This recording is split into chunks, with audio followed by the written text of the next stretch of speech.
আসসালামু আলাইকুম রহমতুল্লাহি ওবারাকাতু। কাশীপুর মোহাম্মদিয়া ফাজিল ডিগ্রি মাদ্রাসা কর্তৃক আয়োজিত আজকের অনলাইন ক্লাসে 2020 ও 2021 শিক্ষাবর্ষের আলিম প্রথম বর্ষের ছাত্রছাত্রীদের অভিনন্দন ও শুভেচ্ছা। আজকে আমি তোমাদের সামনে আলোচনা করব পাঞ্জিরি কবিতা। কোনো কবিতা আলোচনা করার পূর্বে কবি পরিচিতি জানা আবশ্যক। সেই সুবাদে আমি এখন তোমাদের সামনে কবি পরিচিতি সম্পর্কে আলোচনা করব। পাঞ্জিরি কবিতাটি লিখেছেন কবি ফররুক আহমদ। তার জন্ম 1918, মৃত্যু 1974। তিনি যশোর জেলার মাজাইল গ্রামে জন্মগ্রহণ করেন।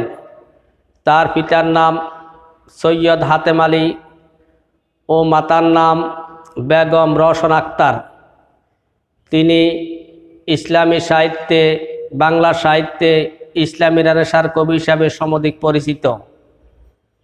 কবি ফররুক আহমদ প্রথম জীবনে ছিলেন ইসলামের বিপক্ষে। তিনি অনেক কবিতা লিখেছেন, এমনকি ইসলামী বিপক্ষের ভাবধারা অনুযায়ী তিনি পরিচালিত ছিলেন।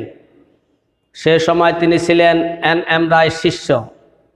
পরবর্তীকালে ব্রাহ্মণবাড়িয়া জেলার অধ্যাপক আব্দুল খালেকের উৎসাহ উদ্দীপনায় তিনি ইসলামী ভাবধারা অনুযায়ী কবিতা লেখেন। সেই সুবাদে তিনি বাংলা সাহিত্যে ইসলামী রেনেসাঁ বা পূর্ণ জাগরণের কবি হিসাবে সমধিক পরিচিত। তার উল্লেখযোগ্য লেখা হল সাতসাগরের মাঝি, সেরাজুম মনিরা, মুহূর্তের কবিতা, হাতেম তাই, বাঙ্গার গান ইত্যাদি উল্লেখযোগ্য।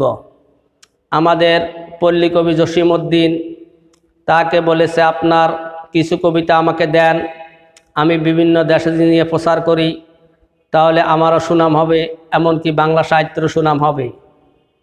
কবি ফররুক আহমদ তাকে বলেছেন, আমি আল্লাহ এবং তার রসুলকে সন্তুষ্ট করার জন্য লেখনী ধারণ করেছি, সুতরাং মানুষকে সন্তুষ্ট করার জন্য নয়। যারা মানুষকে সন্তুষ্ট করার জন্য কবিতা লেখে তারা নমরুদ, হামান এবং সাদ্দাদের দলে। বিভিন্ন সংগঠন ও সংস্থা ফররুক আহমদকে পুরস্কার দিতে চেয়েছিলেন, তিনি কখনো সে পুরস্কার গ্রহণ করতে আগ্রহী ছিলেন না। কবি ফররুক আহমদ তৎকালীন পাকিস্তান সরকার তাকে বলেছেন, আমি আপনাকে 3 মাসের জন্য বিভিন্ন হজ এবং মুসলিম দেশগুলি পরিভ্রমণ করার জন্য আপনাকে অনুমতি দিচ্ছি, আপনি বিভিন্ন দেশ এবং হজ করে আসেন। তিনি তাও রাজি হননি। কবি ফররুক আহমদের তিনি 1942 সালে তার আপন খালাতো বোন সৈয়দা তৈয়বা মজুমদারের সাথে বিবাহ বন্ধনে আবদ্ধ হন। তিনি বিভিন্ন জায়গায় কর্ম করেছেন। পোল্ট্রি ফার্মে সর্বশেষ 1947 থেকে 74 পর্যন্ত তিনি বাংলাদেশ সরকারের বেতার বিভাগে কাজ করেছেন। আসো এবার আমরা তার বিখ্যাত কবিতা পাঞ্জুরি কবিতাটি নিয়ে আলোচনা করি। পাঞ্জুরি কবিতাটি হলো একটি রূপক কবিতা। তাহলে আমাদের প্রথমে জানতে হবে রূপক কবিতা কাকে বলে। রূপক কবিতার সংজ্ঞা হলো রূপের আড়ালে আবাস দানকারী যে কবিতা, সেটি হলো রূপক কবিতা। পাঞ্জিরি শব্দটির অর্থ হলো যে নৌ কর্মচারী মাস্তুন সংলগ্ন বাতি দিয়ে মাঝিকে পথ নির্দেশ করে তাকে বলা হয় পাঞ্জিরি। আমি আবার বলছি, যে নৌ কর্মচারী জাহাজ সংলগ্ন বা মাস্তুল সংলগ্ন বাতি দিয়ে মাঝিকে পথ নির্দেশ করে তাকে বলা হয় পাঞ্জিরি।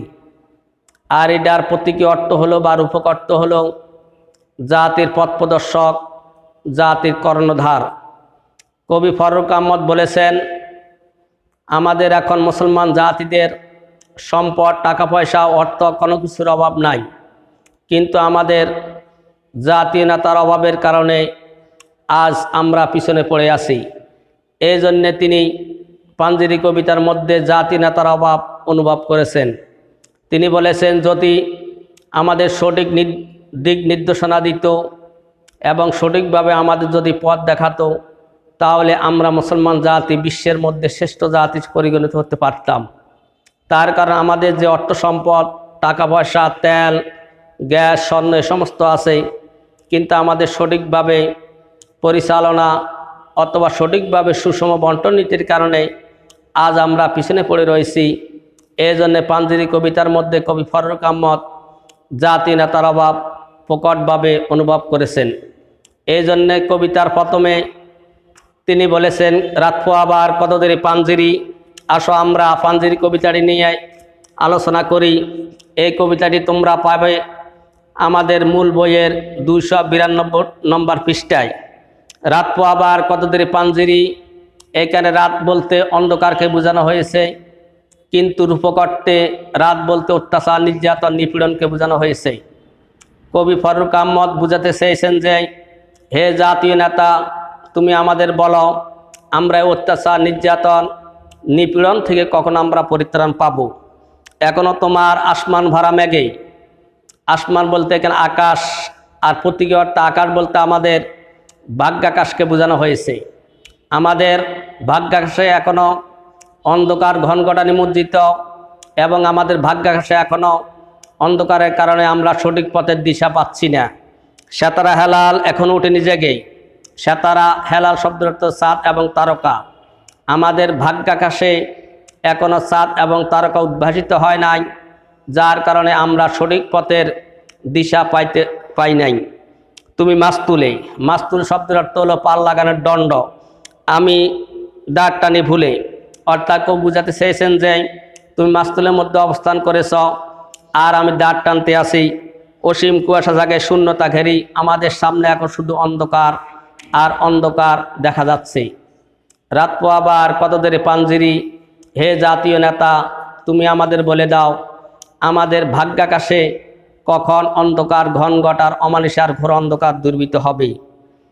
দিগল রাতের শ্রান্ত সফর শেষে, দিগল শব্দের অর্থ হল দীর্ঘ, সফর শব্দের অর্থ হল ভ্রমণ করা, অর্থাৎ দীর্ঘ রাতের সফর শেষে কোন দরিয়ার কালো দিগন্তে আমরা পড়েছি এসে।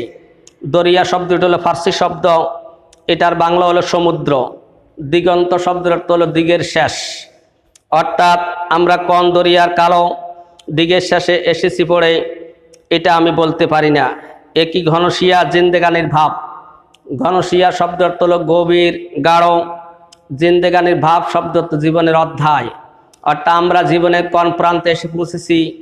আমাদের জাতীয় নেতার সঠিকভাবে দিক নির্দেশনা এবং পথ নির্দেশ না দেওয়ার কারণে আজ আমরা কোথায় এসে পড়েছি এটা আমি বলতে পারি না।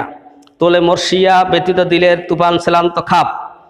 মর্শিয়া শব্দ তো শোক গীতি, অর্থাৎ একলা একলা যখন কান্নাকাটি করে তখন শোক হয় না, কয়েকজন ব্যক্তি বা লোক মিলে যখন একত্রে কান্নাকাটি করে তখন একমাত্র শোকে উত্থিত হয়।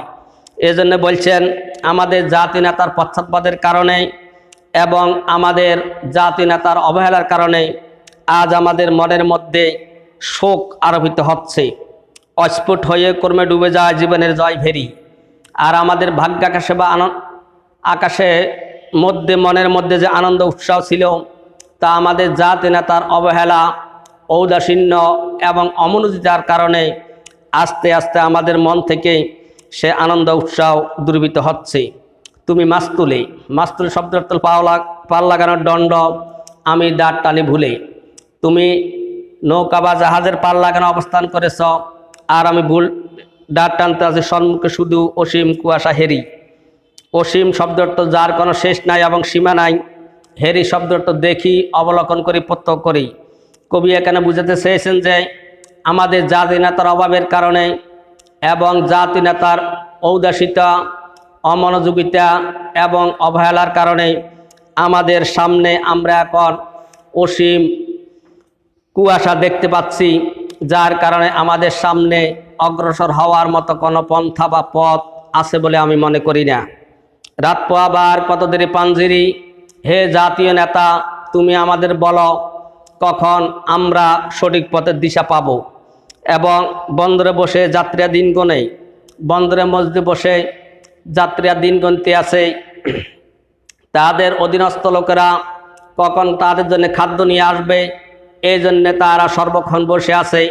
কিন্তু আমাদের জাতীয় নেতার দিক নিদর্শন এবং জাতীয় নেতার ঔদাসীনতা অমনোযোগিতার কারণে আমরা সঠিক পথের দিশা পাচ্ছি না।